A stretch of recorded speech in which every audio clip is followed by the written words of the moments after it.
So today I'll be telling you guys if you should pick up Horizon Forbidden West. Spoiler, you shouldn't.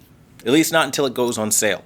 That's the short answer, so if you like somebody just being honest with you, smack a like on this video for getting to the damn point and stop wasting your time with all these drawn out, comparisons and whatever these people are doing these days. It ain't getting to the point. So again, smack a like on this video, subscribe for just getting to the point. Now, let's talk about the nitty gritty, why you came here. We're going to talk about the good, we're going to talk about the bad, and ultimately, of course, it's always up to you to decide what's best for you. Now, a little disclaimer, these are my viewpoints after playing the game and experiencing the game myself. So, of course, if you have a different viewpoint, make your own review and tell me how you feel about the game. But this is how I feel so far with where I am in the game. I'll do as best as I can not to include any spoilers, so I won't show any footage or anything like that that's going to spoil anything. But what I will do is talk about things we've already seen before and, kind of try to keep it to that. Okay, so for starters, I would say the first half of the game is very boring. The pacing is too slow. It is nothing like the first game where they just drop you immediately into a story, you're immersed with some beautiful epic scores, and it's just a really cinematic experience. This game goes a very different route, and it's more of it feels like a coming-of-age story, even though Aloy is clearly an adult, right? It feels like a coming-of-age story where she's just trying to find herself, and she feels incomplete without her mommy, things like that. It's very underdeveloped adult-type stuff, and I don't like it. Like, it's not cool. So, for me personally, that turned me off to the whole concept of Aloy being the strong woman, which she was in the first game, and now she's weak and needs her parent. Very weird. Okay? But then it goes from that to, like, where are we going with this story? Because it's so incoherent at times that it just doesn't make sense. You would expect them to build off of the last game, but they open up the first game, or they open up this game with the first game's, backlog of what happened. But it's so sloppily done. The footage they chose had to be like MP4 files. They were really low res and extremely low bitrate. Again, $70, and that's what that gets you. Now, annoyingly enough, once you get past that, it's not like they jump straight into like a continuation after that big scene where Aloy takes off and she finishes killing Hades. They don't continue that immediately, and I think for part 2, it's so very important that you pick up where you left off, and they don't necessarily do that. It's just Aloy in this world, and she's meandering around, and they don't really get to the point. And what really bothers me is also the score that they used when they first start showing you Horizon Forbidden West. The musical score was like Sisterhood of the Traveling Pants. It was very corporate America, middle-aged white lady, maybe going through a midlife crisis. It feels like she just took something off of her personal playlist, put it in the game, and said, there you go. I don't like that. Keep it cinematic, keep it with the flow of the original source material. Again, all these things add to a slower pace. And then again, you're meandering around most of the time trying to figure out where you're going to go or what you're going to do or what does what, and it's really annoying.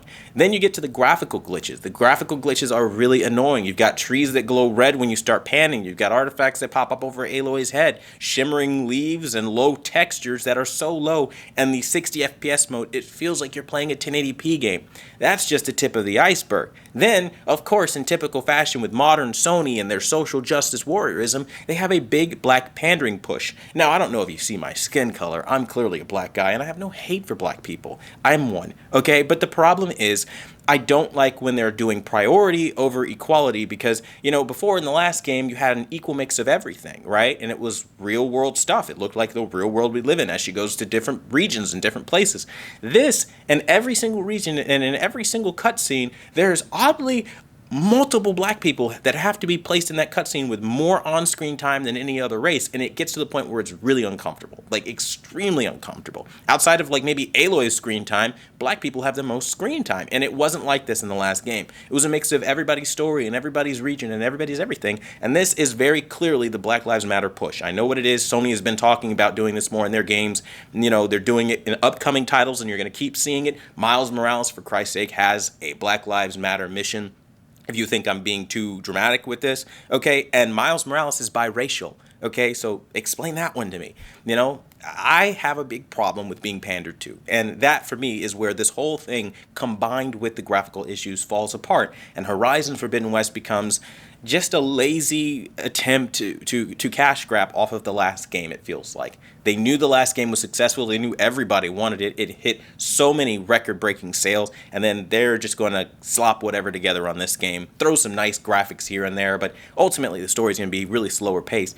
And again, I don't like blatant elements being taken from other games. You take her little grappling gun. We've seen that in the Arkham Batman games. We see the parachute that she uses from Zelda Breath in the Wild.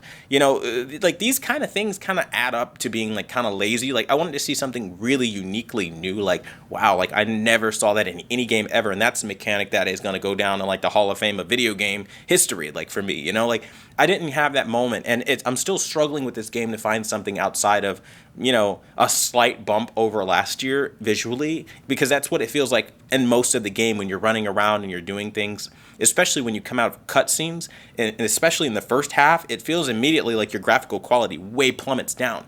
Now, this can be because they've made the game for PlayStation 4 as well, but honestly, I don't care. Like, you know, you charge PS5 owners $75 and you'd better deliver, and they're not really doing that. And for me, that's where, again, I'm disenchanted. Now, again, there are some good things I like in cutscenes, how there is a lot more detail than last year. You have Peach Fuzz on her face, and if you're one of those weirdos that like to use, you know, film mode or photo mode and get really close up on leaves and rocks when the game's not in motion, yeah, it looks great. But when the game starts moving, it falls apart pretty quickly in the 30 FPS mode and in the 60 FPS mode, with, again, all kinds of weird things that go wrong in the game's atmosphere.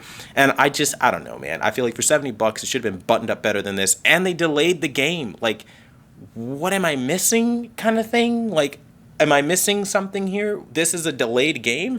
It should have been more polished than the most beautiful game we've ever seen, and it's not. And I'm going to talk about it because I think, by being honest with this, maybe this can be fixed down the road. But all that being said, I feel as though, again, everybody's going to have their different approach or their different take and their different opinion. And I'd like to hear yours, so long as we keep it clean, we keep it respectful, and we're not here to just trash other people's opinions on how they feel in their review. Again, like I said, you like it, enjoy it, make your review, and let me see how you feel about it. But for me, God, man, they really could have done better. Take it or leave it.